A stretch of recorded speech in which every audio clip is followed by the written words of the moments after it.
Hey everyone, it's Sean here, your guide to Warcraft, and today I'm going to be showing you where you can find the Coral Ancient Rares of Nazjatar. The first one is located at these coordinates just under New Home. Now this is Kelp Willow, the first tree. Now these rares have to be triggered and spawned because otherwise they just look like parts of the scenery, which is kind of the elusive part of these rares. They look like part of the scenery, you can't target them, all you can do is just wait and try and spawn them. So the first thing you need for Kelp Willow is one of the prismatic crystals that spawn like near waterfalls. Grab one of them, this will bind a critter to you for an hour. You then want to head just west of Kelp Willow to like the western lower side of Nazjatar and find the critter called a muck slug. Use the crystal on a muck slug, it will bind it to you for an hour.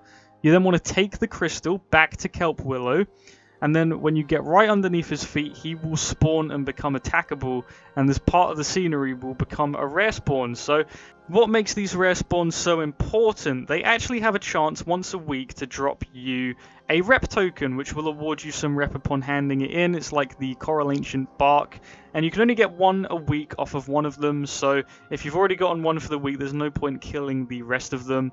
However, just in case that doesn't drop, you want to move on to the next one. So the next one is Rhonu. He's located just next to the Bloodfin village. And to spawn him, you need to kill a tree under him. So I read originally it had to be one of the elite trees.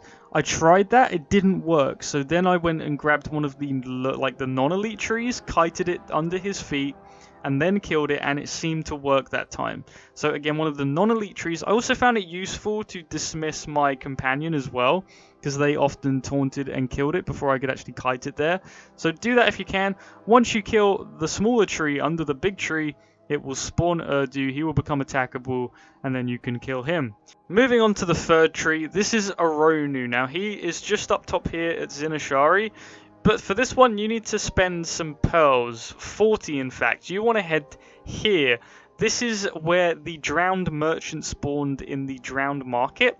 She will sell you a pet called a drowned hatchling for 40 pearls. So it is quite pricey if you're saving these up. So buy one of those pets, then you can guess what you're going to have to do now. Fly all the way back, spawn the pet under his feet, and then he will become attackable. So pretty easy once you have the pet. This is just something that you can just do all the time and not have to worry about it. But 40 pearls initially is quite a lot, especially if you're, saving them up for gear for the raid dungeon. And lastly, I did save the very best till last, or worse, depending on your point of view here. So this is Animonar. I'm probably butchering that name as always.